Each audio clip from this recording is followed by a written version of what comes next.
ஹே ஆமி செல்லக்குட்டீஸ், welcome to our channel. வாங்க நம்ம இமேஜினேஷன் வேர்ல்டுக்குள்ளே போகலாம். Just imagine. இன்றைக்கி நம்ம பார்க்க பார்த்து ஜேகேவோட ஹார்ட்லெஸ் டாக் மாஃபியா தான். வாங்க ஸ்டோரிக்குள்ளே போகலாம். போன பாட்டில் நீங்களும் அவனை டாக் பாக்ஸில் போடணும் அப்படின்னு சொன்னதும் ஜேகே கொஞ்சம் கூட யோசிக்காமல் அவன் ட்ரெஸ்ஸெல்லாம் அப்படியே ரிமூவ் பண்ணிட்டு உங்கள் முன்னாடி வந்து நின்னதும் இல்லாமல் உங்களை இழுத்து கிஸ் பண்ணியிருப்பான். அப்படியே ஜிமின் என்னடா பண்ணுறான் இவங்கிற மாதிரி பார்க்க நீங்களோ தொல்லிப்போ அப்படின்னு சொல்லி பிடிச்சி ஒரு தள்ள இவ்வளோ நேரம் அமைதியாக தானடி இருந்த அப்படின்னு உங்களை பார்த்து நக்கலாக சிரிக்க யூ டேமிட் அப்படின்னு அடிக்க போகிறீங்க. அதுக்குள்ளே ஜேகே அந்த பாக்ஸுக்குள்ளே போயிடுறான். நீங்கள் போடா போ, இவ்வளோ நேரம் நீ தாக்கு பிடிக்கிறேன்னு பார்க்குறேன் அப்படிங்கிற மாதிரி தான் அனுப்பிச்சி விட்றீங்க. அவனும் என்னமோ ஏசி கம்பார்ட்மெண்ட்டில் இருக்கிற மாதிரி ஜாலியாக போய் உள்ளே அப்படியே படுத்துக்கிறான். ஜிமின் இதெல்லாம் தேவையா, உண்மையை சொல்லி தான் தொலைக்கிறது, ஏன்டா அப்படி படுத்தி எடுக்கிற அப்படிங்கிற மாதிரி இருக்கான். டைம் தான் ஆகுது. இப்போது கிட்டத்தட்ட 28 மணி நேரம் ஆச்சு. ஆனால் ஜேகேவோ எந்த ஒரு ரியாக்டும் பண்ணாமல் அப்படியே இருக்கா. ஜிமினுக்கு தான் இங்கே நீ மனுஷன் தானா, எப்பட்றா இப்படி எந்த ஒரு சின்ன ஒரு ரியாக்ஷனும் இல்லாமல் இருக்க அப்படின்னு ஜிமினோ அவன் வந்துட்டு கேமரா வழியாக தான் பார்த்துருக்கான். எப்போ வந்து டாக் பாக்ஸில் போட போய் வெளியில் வந்துட்டா. ஜிமின் வந்து இந்த கேமரா வழியாக உள்ளே என்ன நடக்குதுன்னு பார்ப்பாங்களா, அந்த மாதிரி பார்த்துட்டு நீங்கள் தான் உள்ளே இருக்கீங்க, அப்போது என்ன பண்ணாலும் நீ வாய் திறக்க போகிறதில்ல அப்படிங்க. நான் என்ன சொல்லணும்னு எதிர்பார்க்குற அப்படிங்கிறா ஜேகே. திருடுனது நீ தான் ஒத்துக்கோ. நான் திருடவே இல்லை. அப்படி நான் தான் திருடுங்கிறதுக்கு உன்கிட்ட ப்ரூஃப் இருக்கா அப்படின்னு கேட்குறான். ப்ரூஃப் தானே, தோ எவிடன்ஸோட வரேன் அப்படின்ட்டு நீங்கள் வெளியே வரீங்க. இதை ஜிமினும் பார்த்துக்கிட்டு தான் இருக்கான் வெளியில். நீங்கள் அங்கேருந்து இங்கே வந்து நிற்கிறீங்க. ஜிமின் உங்களை அப்படியே மேலேருந்து கீழே வரைக்கும் ஒரு மாதிரி பார்த்துட்டு நீயும் உன் பிடிவாதத்தோட போகிறதில்ல, அவனும் எதையும் சொல்ல போகிறதில்ல, நீங்களே இப்படி சொல்லலாமா, பின்ன என்ன சொல்கிற பாரு, நீ ஏன் நல்லா பாரு, அவனை 1.5 நாள் பக்கம் உள்ளே வச்சு எவ்வளோ சித்திரவதை பண்ணிக்கிட்டு இருக்கோம், ஆனாலும் அவன் என்னமோ ஹாயாக தான் இருக்கான். நான் தான் சொன்னல, he is physically and mentally strong. அவனை நம்மளால் எதுவும் பண்ண முடியாது. ஒரே ஒரு வழி தான் இருக்குது, பேசாமல் உண்மையை சொல்கிறதுக்கு நம்ம கொடுக்குற அந்த நார்கோ டெஸ்ட்டை மறுபடியும் ட்ரை பண்ணலாம். வேறு வழியே இல்லை. அதை கொஞ்சம் எக்ஸ்ட்ராவாக கொடுத்தோன்னா அதுலேருந்து ஏதாவது வருதான்னு ட்ரை பண்ணலாம். இல்லை அப்படிலாம் ஒன்றும் அவன் உண்மையை சொல்லக்கூடாது. அவன் சுயநினைவே இல்லாமல் சொல்கிற உண்மை யாருக்கு வேணும்? அவன் சுயநினைவோடு சொல்லணும். சொல்லும்போது அவன் உடஞ்சி போகணும். அவன் உடஞ்சி போகிறத நான் பார்க்கணும். நான் எப்படி சுயநிலைவனோடு இருக்கும்போது என் கண்ணு முன்னாடி எனக்கெல்லாம் நடந்துச்சோ அதே மாதிரி அவனுக்கும் நடக்கணும் அப்படின்னு நீங்கள் ஒரு மாதிரி கொடூரமாக சொல்லிகிட்டு இருக்க. ஜிமின் இவளுக்கு என்னாச்சுக்கிற மாதிரி தான் அவங்கள பார்க்குறான். ஒயிட் ரூம் ரெடி பண்ணுங்க அப்படிங்கிறீங்க. அடுத்ததாக நீங்கள் சொன்னதை கேட்டு எதை அப்படிங்கிற மாதிரி ஜிமின் அவன் ஷாக் ஆயிரான். ஆக்சுவலி ஒயிட் ரூம் அப்படிங்கிறது அது ரொம்ப மோசமான ட்ரீட்மெண்ட்டு, ஒரு வகையான டார்ச்சர் பண்ணுற இடம் தான். அதுவுமே இந்த மாதிரி அக்யூஸ்டெல்லாம் ஒரு ரூமில் போட்டு அவங்களோட இல்லாத விஷயம் இருக்கிற மாதிரி இல்யூஷன்லாம் பண்ணுறது. ஸோ அது இதை விட ஹெவியாக இருக்கும். ஸோ அந்த மாதிரி ஒரு விஷயத்தை தொடர்ந்து பண்ணும்போது அவங்க மனநிலை பாதிக்கப்படக்கூட வாய்ப்பு இருக்குது. ஸோ அந்த மாதிரி ஒரு ட்ரீட்மெண்ட் அப்படிங்கும்போது ஜிமினுக்கு இங்கே நீ புரிஞ்சு தான் பேசுகிறியா, எல்லாம் எனக்கு தெரியும் அப்படிங்கிறீங்க. இங்கே பார், நீ இப்போ பழி தீக்கிற நேரம் இல்லை, அவன் வாயிலேருந்து நம்ம உண்மையை தான் வர வைக்கணும். அது மட்டும் இல்லாமல் நம்ம இவனை பிடிச்சதையோ இல்லை இங்கே வச்சு இப்படி டார்ச்சர் பண்ணுறதோ எதுவுமே சீஃபுக்கு தெரியாது. தெரியாமல் ஒரு விஷயம் பண்ணிகிட்டு இருக்கும்போது இதில் ஒயிட் ரூம் அதில் போட்டு அவனுக்கு ஏதோ ஒன்று ஆயிடுச்சுன்னா அவ்வளோதான், நம்மள டேட் பொலன்னு பொழந்துருவார். அதெல்லாம் அங்கிளை எப்படி சரி பண்ணணும்னு எனக்கு தெரியும். அங்கிளை நான் சமாளிச்சுக்கிறேன், எனக்கு தேவை அந்த ஒயிட் ரூம் அப்படின்னு சொல்லிடுங்க. ஆனால் இதுக்கு மேலே சமாதானப்படுத்த என்னால் முடியாது. சரி ஓகே, நீ சொன்னாலும் கேட்க மாட்டேன் அப்படின்ட்டு வேறு வழி இல்லாமல் ஜிமின் போய் அந்த ஒயிட் ரூமோட சாவியை பேசி நைஸாக வாங்கிட்டு வரான். நீங்களோ ஜேகே முன்னாடி போய் நிற்கிறீங்க. அவன் அடுத்து எதோட வந்திருக்கான்னு தெரியலைங்கிற மாதிரி அவங்கள பார்த்துட்ருக்கான். வெளியே வா அப்படின்னு சொல்லிட்டு நீங்கள் அவன்கிட்ட ஒரு ஒயிட் ட்ரெஸ்ஸை நீட்டுறீங்க. அவன் அப்படியே மேலேருந்து கீழே வரையும் உங்களை பார்த்துட்டு நக்கலாக ஒரு ஸ்மைல் பண்ணுறான். ஏன்னா அவனுக்கு தெரியாதா அடுத்து என்ன பண்ண போகிறீங்க அப்படின்னு, அவனுக்கும் எல்லாமே தெரியும்ல. ஸோ அங்கேயும் தானே அவனும் வந்திருக்கான். இப்போ இதுவா அப்படிங்கிற மாதிரி தான் பார்க்குறான். நீங்களோ இருடி, உனக்கு அடுத்தடுத்த டார்ச்சர்லாம் நீயே வாயை தந்து உண்மையை சொல்ல வைக்கிறேன் அப்படிங்கிற மாதிரி அவனை பார்த்துட்டு இருக்க. அவனும் என்ன இப்படி பார்க்குற அப்படின்னு காதுகிட்ட வந்து கேட்க நீங்கள் கொஞ்சம் ஜாக்காய் அப்படின்னு பார்க்குறீங்க. என்னடி போகிறதுக்கு முன்னாடி ட்ரெஸ் சேஞ்ச் பண்ணுறத அப்படி பார்த்தா இப்போயும் அதே மாதிரி பார்க்குற அப்படிங்க. நீங்கள் டக்குன்னு திரும்புறீங்க. அவன் அப்படியே லைட்டாக ஸ்மைல் பண்ணிட்டேன். திரும்பவும் உங்கள் காதுகிட்ட வந்து அதான் முழுசாக நினைஞ்சாச்சு, அப்புறம் எதுக்கு இந்த முக்காடு அப்படிங்கிறான். யூ அப்படின்னு நீங்கள் கற்றுட்றீங்க. எல்லாத்தையும் பார்த்துட்டேன், அப்புறம் என்ன சி மாற்றி தொலை அப்படிங்கிற மாதிரி நீங்கள் சொல்ல, மாற்றியாச்சு திரும்பலாம் அப்படிங்கிறான். நீங்கள் ஆனாலும் இவ்வளோ டார்ச்சர் பண்ணி இவன் திமுரு மட்டும் அட்டங்க தாப்பாரு அப்படின்னு சொல்லிட்டு அவன் கிட்ட போய் கையில் காஃப் போடுறீங்க. அவனும் அப்படியே உங்கள் கையை டச் பண்ண அப்படின்னு சொல்லிட்டு நீங்கள் முறைக்க என்னடி அப்படிங்கிறான். இந்த டீன்லாம் பேசுகிறவளை வச்சுக்கிட்ட என்ன பண்ணுவேன் அப்படின்னு கிட்ட வர, ஷே நடடா அப்படின்னு அப்படியே இழுத்துட்டு போகிறீங்க தரத்தை. அவனும் சிரிச்சிட்டு, ஏண்டி என்னை பார்த்து பேசினா வாங்கிடுறேன் பயமா கேட்கறதுக்கு பதில் சொல்லு அப்படின்ட்டே வரான். நீங்கள் இரிட்டேட் பண்ணுறான்டா அப்படிங்கிற மாதிரி அவனை அப்படியே தரன்னு இழுத்துட்டு போய் அந்த ரூமை ஓப்பன் பண்ணி உள்ளே தள்ளுறீங்க. அவனோ ஏதோ புதுசாக வசந்த மாளிகையை பார்க்குற மாதிரி தான் அப்படியே அதை சுற்றி முற்றி பார்க்க ஃபுல்லாக எல்லா பக்கமும் ஒயிட்டு, எல்லாமே ஒயிட்டில் இருக்குது. இந்த ரூம் ஃபுல்லாக ஒயிட்டாக தான் இருக்கும். உனக்கு இங்கே கொடுக்குற சாப்பாடு கூட ஒயிட் தான் அப்படின்னு என்னமோ அவனுக்கு தெரியாத தகவல் சொல்கிற மாதிரி நீங்கள் சொல்ல, அவனோ அடிப்போடி இதெல்லாம் நான் பார்த்த வந்தாங்கிற மாதிரி நின்றுட்டுருக்கான். இங்கே பார், இங்கே உன்னோட நிழல் கூட கீழே விழுகாது. பிகாஸ் இங்கே நியான் லைட் செட் பண்ணியிருக்கோம். உன்னால் இங்கே எதையுமே ஃபீல் பண்ண முடியாது. உன் ஃபுட்டோட டேஸ்ட் கூட ஒன்றுமே இல்லாமல் வெறுமையாக தான் இருக்கும். அவனுக்கு தெரியாதா? இருந்தாலும் அப்படியே மல்லாக்கப்படுத்து கையை தலைக்கி கொடுத்துட்டு உங்களே அப்படியே பார்த்துட்டு, அப்போது இதுதான் உங்கள் ஆஃபீஸர் கொடுக்குற அதிகபட்ச தண்டனையோ அப்படின்னு தெரியாத மாதிரி கேட்குறான். அங்கே நின்றுட்டு இருந்த சிம்மினுக்கோ சிரிப்பு வராத குறை தான். இவன் அடங்க மாட்டான், இவளும் அடங்க மாட்டான் அப்படின்ட்டு அவனோ என்னமோ பண்ணுங்கிற மாதிரி வெளியே போக, நீங்களோ பார்க்கலாம்டா பார்க்கலாம் எத்தனை நாள் தாக்கு பிடிக்கிறேன்னு, இதுலேருந்து நீ உண்மையை சொல்லாமல் நான் விட போகிறதில்ல ஒன்று. ஓகே பேபி பார்க்கலாம் அப்படிங்கிற அவனும் அப்படியே முறைச்சிட்டு நீங்கள் அந்த ரூமை லாக் பண்ணிட்டு போயிடுறீங்க. 1 வீக் பக்கம் அந்த ரூமில் தான் வச்சு டார்ச்சர் பண்ணிகிட்ருக்கீங்க. பட் நம்மளோ ஏதோ வெக்கேஷன் வந்த மாதிரி ஜாலியாக என்ஜாய் தான் பண்ணிகிட்ருக்கான். இம்புட்டு டார்ச்சர்லேயே பயபில் ஜாலியாக தான் இருக்குது. பிகாஸ் அவன் வந்துட்டு ஒரு வைத்தியசாலையில் தானே வந்துட்டு ட்ரீட்மெண்ட் எடுத்துகிட்டு இருந்தப்போ அங்கே தான் வந்துட்டு அவர் தியானம் பண்ணலாம் சொல்லி கொடுத்துருப்பார்ல. ஸோ அவன் வந்துட்டு இப்போல்லாம் வந்து இந்த ஒயிட் ரூமாக இருந்தானா எதாக இருந்தானா மனசை ஒருநிலைப்படுத்த கற்றுக்கிட்டு அங்கே உட்காந்துட்டு அவன் மெடிடேஷன் அந்த மாதிரிலாம் பண்ணுறான். அதே சமயம் அவங்களோட பழைய நினைவுகளை ரீகேப் பண்ணி அவன் பார்த்துட்ருக்கான். ஸோ அவனுக்கு வந்துட்டு தனியாக இருந்தால் தானே ஏதாவது ஃபீல் ஆகும். அவன் தான் வந்துட்டு பழைய நினைவுகளை அசை போட்டுகிட்டே இருக்கனால அவனுக்கு எந்த ஒரு மாற்றமும் தெரியல. அவன் அதை வந்துட்டு ஹாப்பியாக தான் இருக்கான். அவன் பண்ணுறதெல்லாம் இங்கே வெளியிலேருந்து நீங்களும் ஜிம்மினும் கேமரா வழியாக பார்த்துக்கிட்டே தானே இருக்கீங்க. அவன் ஃபேஸ் ரியாக்ஷன்லாம் பார்க்கும்போது உங்களுக்கு கடுப்பாகுது. அப்போது இவன் என்ன பண்ணாலும் இவனை நம்மளால் எதுவும் பண்ண முடியாதா? இல்லை, இவ்வளோ சீக்கிரம் என் தோல்வியை நான் ஒத்துக்கவே மாட்டேன். இவனை இப்படியே விட மாட்டேன். இவன் பண்ணதுக்கெல்லாம் இவனுக்கு தன்னோட வாங்கி கொடுக்காம நான் ஓய மாட்டேன் அப்படின்னு நீங்கள் நினச்சிட்டு ஜிமின் பக்கம் திரும்ப ஜிமினோ அடுத்து என்ன சொல்ல போகிறா அப்படிங்கிற மாதிரி தான் உங்களை பார்த்துட்ருக்கான். நீங்கள் வேறு வழி இல்லை ஜிமின், ட்ரூத் சீரம் கொண்டு வாங்க அப்படிங்கிறீங்க. ஜிமினோ இதை தானடி நான் முன்னாடியும் சொன்னேன் அப்படிங்கிற மாதிரி சரி அப்படிங்கிறான். இங்கே ஜேகேவோ ஏதாவது பண்ணணும், என்ன பண்ணுறதுன்னு அவனுக்கு தெரியல. பிகாஸ் அவனுக்கு டேவும் தெரியாது நைட்டும் தெரியாது, அந்த ஒயிட் ரூம் தான் அவனுக்கு தெரியும், வேறு எதுவுமே தெரியாது. ஸோ அவன் அப்படியே இருக்கிறதுனால அவனுக்கோ சரி எக்ஸசைஸ் பண்ணுவான் அப்படிங்கிற மாதிரி தண்டால் எடுத்துகிட்ருக்கான் ஒத்த கையில். அப்படியே அவனோட வேர்வை சொட்டிகிட்ருக்கு. அவனும் வந்துட்டு டயத்தை வேறு வழி இல்லையே, அவன் நினச்ச நேரம் தூங்கணும்னு நினச்ச நேரம் இதான் பகல் இதான் இரவுன்னு அவனுக்கு தெரியாமல் அந்த டைம் ஸ்கிப் ஆகிட்டு இருக்குது. ஸோ அவனாக வந்துட்டு அந்த இடத்துல எக்ஸசைஸ் பண்ணிகிட்ருக்கான் தூக்கம் வராதனால. அப்போது கதவை திறக்கிற சவுண்ட் கேட்குது. சபா வந்துட்டாடா இம்சை, இப்போது அந்த வாட்ச் எங்கே உங்கள் அப்பா எங்கே இருக்கான்னு போட்டு என்ன டார்ச்சர் பண்ணுவாள் பைத்தியரி அப்படின்ட்டு அவனும் நீங்கள் தான் வந்திருக்கீங்கன்னு செம்ம கடுப்பில் அப்படியே தண்டால் எடுத்துகிட்ருக்க. நீங்கள் அப்படியே வந்து அங்கே முன்னாடி நிற்க அந்த ஷூவை இப்போ தான் பார்க்குறப்ப அவரோ கெட்டப் ஹேங்மேன் அப்படிங்கிறாரு. வந்தது வேறு யாரும் இல்லை, ஜிமினோட அப்பா தான். அவரை பார்த்ததும் அவன் அப்படியே எழுந்து நிற்கிறான். அப்போ தான் கரெக்டாக நீங்களும் ஜிமின் வரீங்க. இது என்ன ரூம் ஓப்பனில் இருக்குது, யார் பண்ணிப்பா தப்பிச்சிட்டானா பிளட்டி அப்படின்னு சொல்லிட்டு நீங்கள் கடன்னு 2 பேரும் ஓடி வந்து அப்படியே உள்ளே பார்த்தா அவன் நின்றுட்டுருக்கான் பக்கத்தில் ஜிமினோட அப்பா. ஒரு நிமிஷம் 2 பேர் ஜர்க்காக. இப்போ அவரோ வந்த வேகத்தில் உங்கள் ஷூ சவுண்ட் கேட்டு திரும்பி பார்க்குறாரு. நீங்களும் ஜிமினோ அப்படியே நின்றுட்டுருக்க. உங்கள் 2 பேர் கையில் இருக்கிற மருந்தை பார்க்குறாரு. நீங்கள் இன்ஜெக்ஷன் மருந்து 2டையும் வச்சுட்டு அப்படியே நிற்க. அவரும் அதை அப்படியே உத்து பார்த்துட்டு செம்ம காண்டாயிடுறாரு. யூ 2 பேரும் என்ன இடியட்ஸா, what the hell are you doing அப்படின்னு சொல்லிட்டு செம்ம காண்டில் கத்துறாரு. நீங்களும் ஜிமினோ ஐயோ போச்சு அப்படின்னு பேந்த முழிச்சிட்ருக்கா. அவரும் என்ன நடக்குதுங்க, உங்கள் இஷ்டத்துக்கெல்லாம் பண்ணுறதுக்கு ஹையர் ஆஃபீஸர்னு அப்புறம் நான் எதுக்கு இருக்கேன்? கைதியை கூட்டிகிட்டு வந்தால் அதை இன்ஃபார்ம் பண்ணணும்னு தெரியாது, பண்ணாமல் இப்படி 1 by 1 அடைச்சி வச்சு டார்ச்சர் பண்ணியிருக்கீங்க. அதுலேயும் இப்போ ஒயிட் ரூம் சார்ஜ் வேறு. யாரை கேட்டு இதெல்லாம் பண்ணிகிட்ருக்கீங்க? இதுவே பெரிய அஃபென்ஸ்.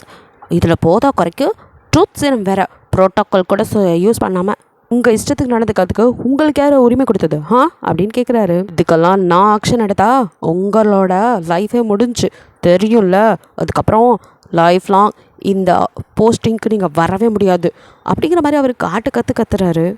சும்மா நிறுத்துங்க சீஃப், இவன் என்னமோ நல்லவன் மாதிரியும் நான் வேணுமா விருந்து வச்சு அனுப்பணுங்கிற மாதிரி சொல்லிட்டு இருக்கீங்க. இவனே ஒரு இன்டர்நேஷ்னல் கேங்ஸ்டர், இவன்கிட்ட வேறு எப்படி நடந்துக்கிறது? கிரிமினல் கிட்ட கூப்பிட்டு விருந்து வைக்க முடியும் அப்படின்னு வாழ்நாளே இன்றைக்கி அவரை எதிர்த்து செம்ம கடுப்பில் நீங்கள் கத்துறீங்க. ஓ ஹீரா, நீ ரொம்ப கிளவர்னு நினச்சேன். ஜிமின், உனக்கு கூடயா தெரியல? நிஜமாக சொல்லுங்கள், உங்கள் 2 பேத்துக்குமே யாருன்னு தெரிலன்னு தெரியாமல் தான் வச்சு டார்ச்சர் பண்ணிக்கிட்டு இருக்கீங்களா? He is not a criminal, he is a police officer.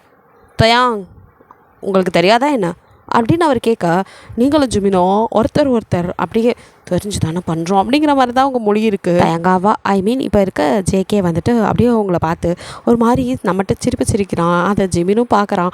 ஜிமினுக்கோ அப்படியே பழைய நினைவுகள் லைட்டாக வருது. அதாவது லாஸ்ட்டாக எப்படி தயாங் மிஸ் ஆனா அப்படிங்கிறத யோசிச்சு பார்க்குறான். 2 பேர் இருந்தால் ஒரு ஆப்ரேஷனுக்கு போயிருப்பானுங்க. இந்த மாதிரி தான் ஒரு ஷிப்பில் தான் அங்கே வந்துட்டு ஒரு கேங்கோட இவனுக்கு வந்து சண்டை போட்டுட்ருக்கும்போது கன் ஃபயர் ஆகிட்டுருக்கும்போது அதில் பாதி பேர் வந்து இந்த தண்ணிக்குள்ளே மூழ்கி இறந்து போயிட்டதா ஒரு தகவல் வந்திருக்கும். அப்போ தான் வந்துட்டு இந்த பக்கமும் ஜேகேங்கிற ஒருத்தனை வந்து அவங்க அப்பாவும் உருவாக்கியிருப்பார். அதுக்கு முன்னாடி வரைக்கும் அவங்க அப்பா தான் டார்க் மாஃபியாவாக இருந்துட்டு இருப்பார். அதுக்கப்புறம் தான் ஜேகேன்னு ஒருத்தன் அங்கே இருக்கான் அப்படிங்கிறதும் தெரிய வந்திருக்கும். ஸோ தயாங்காக இருந்தவனா ஜேகேவாக உருவாக்கியிருக்காங்க அப்படிங்கிறது அவனுக்கு தெரிஞ்சிருக்கும். அதையும் அவன் கண்டுபிடிச்சிருப்பான். அவனுக்கும் தான் தெரியுமே ஜிமினுக்கும். இருந்தாலும் நீங்கள் கோமா இருக்கீங்க அப்படிங்கிறதுக்காக தான் உங்களுக்கு ஹெல்ப் பண்ணிகிட்டு இருந்திருப்பான். ஸோ அவன் அதெல்லாம் நினச்சிட்டு இருக்கும்போதே நீங்கள் அப்படியே சிரிக்கிறியாடா அப்படிங்கிற மாதிரி முறைச்சிட்டு, அதெல்லாம் ஓகே, இவர் தான் தயாங்கிறதுக்கு சாலிட் எவிடன்ஸ் இருக்கா அப்படிங்கிற மாதிரி கேட்குறீங்க. அவரும் உங்களை ஒரு மாதிரி முறைச்சிட்டு, ஏன் உனக்கு தெரியாதா அப்படிங்கிறாரு.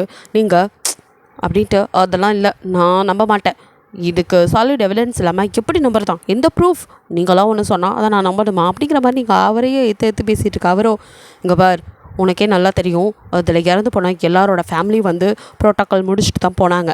வராத ஒரே பர்சன் தயாங் வீட்டிலேருந்து மட்டும்தான். இப்போ ஜிமினோ, தயாங்க்கு தான் யாருமே இல்லையே, அப்படி இருக்கும்போது அவங்க வீட்டிலேருந்து யார் வரப்போகிறா அப்படிங்கிற மாதிரி ஜிமின் வந்து கரெக்டாக சொல்கிறான். பிகாஸ் தயாங்க்கு அம்மா அப்பாங்க யாருமே கிடையாது. ஸோ அவன் ஆக்சிடெண்ட்டில் இறந்துட்டாங்க அப்படிங்கும்போது எப்படி வருவாங்க அப்படிங்கிற மாதிரி அவன் சொல்ல, அப்போ நீங்களும் அப்படியே ஜேகேவை ஒரு மாதிரி பார்த்துட்டு, அதானே இவனை தயாங்கன்னு ப்ரூவ் பண்ண பரலோகம் போனால் இவன் அப்பா அம்மாவை தான் எழுப்பிட்டு வரணும் போல் அப்படிங்கிற மாதிரி கட்டுப்பில் நீங்கள் சொல்லிட்டு நிற்கிறீங்க. உங்களை அப்படியே முறைக்கிற மாதிரி ஜெகி பார்க்குறான். அவனால் முடியல, எவ்வளவோ எது வேணாலும் பண்ணாலும் தாங்கிட்டு இருந்தவனால் இந்த வார்த்தைகள், அதுவும் நீங்கள் பேசி கேட்கும்போது அவனுக்கு ஹார்ட்டே இல்லைன்னு சொல்லிட்டு இருந்த அவனுக்கு ஹார்ட் ரொம்ப வலிக்குது. அவனால் இதை ஏற்றிக்க முடியல.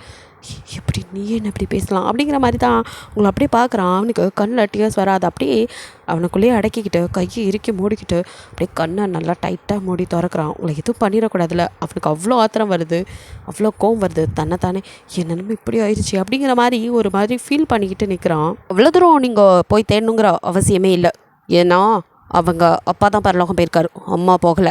ஸோ அம்மா தேடி வந்தாச்சு அப்படின்னு சொல்ல, அப்படியே எல்லாரோட பார்வையும் இப்போ அங்கேருந்து யாராது அப்படிங்கிற மாதிரி திரும்பி பார்க்க, அங்கே ஒரு லேடி செம்ம நீட்டாக அப்படியே பார்க்கறதுக்கு அவங்களும் ஒரு ஆஃபீஸர் மாதிரி நின்றுட்டுருக்காங்க. யாரும் அவங்கள பார்த்துட்டு இருக்கும்போது ஜேகே ஆல்சோ அவங்கள அப்படியே பார்த்துட்டு வெளியில் சத்தமே வராமல் வாய்க்குள்ளே மாம் அப்படிங்கிறான். அப்படியே உடஞ்சி போன குரல்ல அவங்களும் அவனையே தான் அப்படியே பார்த்துட்ருக்காங்க. இன்னும் அடுத்த நிமிஷம் அப்படியே வந்துட்டு அவன் உடம்ப கரெக்டாக நேராக வச்சுட்டு அப்படியே எந்த ஃபீலிங்ஸும் காட்டாமல் மூஞ்சா அப்படியே வச்சுட்டு நிற்க, அவங்களும் ஓகே அப்படின்ட்டு அவங்க ஃபேஸை ரியாக்ஷனெல்லாம் மாற்றிக்கிறாங்க. எல்லோரும் யாரா இவங்க அப்படிங்கிற மாதிரி பார்த்துட்ருக்க. அப்போது அங்கே நின்ற ஜிமினோட அப்பா மட்டும் அவங்கள அப்படியே பார்த்துட்டு, கிளாரா அப்படிங்கிறாரு. நான் கிளாரா தான், முன்னாடி இதே இன்டெலிஜென்ஸில் தான் நானும் ஒர்க் பண்ணிகிட்டு இருந்தேன், இப்போ நான் ஓய்வாகிட்டேன் அப்படின்னு அவங்க சொல்ல, அவருக்கு தெரியும் அவங்கள. ஸோ அவங்கெல்லாம் ஒரே கேங் தான், ஒன்றா தான் ஒர்க் பண்ணியிருப்பாங்க. ஸோ அவரோ ஹாய் அப்படின்னு சொல்லிட்டு எப்படி இருக்கீங்க அந்த மாதிரி நார்மலான ஒரு விசாரிப்பு தான். அவங்களோ அதுக்கெல்லாம் பதில் சொல்லிவிட்டு அப்படியே அவங்க பார்வை இப்போ அவங்க பக்கம் உங்களை அப்படியே தூக்கி சாப்பிட்ற மாதிரி ஒரு பார்வை. நீங்களோ ஆத்தி அப்படிங்கிற மாதிரி ஒரு நிமிஷம் ஜர்க்கு தான் ஆகுறீங்க. அவங்க அப்படியே அவங்கள பார்த்துட்டு, ஆல்சோ மதர் ஆஃப் ஜாங்கோக், தயாங்கோட மதர் கிளாரா அப்படின்னா அந்த நேமை நீங்கள் ஒரு வாட்டி சொல்லி பார்க்குறீங்க. ஆக்சுவலி உங்களுக்கு இவங்களை வச்சு தான் வந்து நிறையா வந்துட்டு இன்ஸ்பிரேஷன்லாம் சொல்லியிருப்பாங்க.